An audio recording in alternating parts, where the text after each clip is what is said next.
മലയാള മനസ്സിന്റെ സംഗീത ചക്രവർത്തി ശ്രീ ദേവരാജൻ മാസ്റ്ററുടെ അരുമ ശിഷ്യനും പ്രശസ്ത പിന്നണി ഗായകനുമായ ശ്രീ വിജേഷ് ഗോപാൽ പാടിയ 2015 ആദ്യ ഗാനം മഞ്ഞുപോലെ.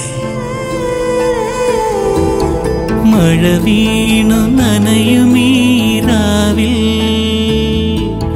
കനുവാകെ കുളിരും നിമിഷം, അരിമുല്ലപ്പൂവിരിയും നേരം, പ്രണയാർദ്രമായൊരു ഗീതം.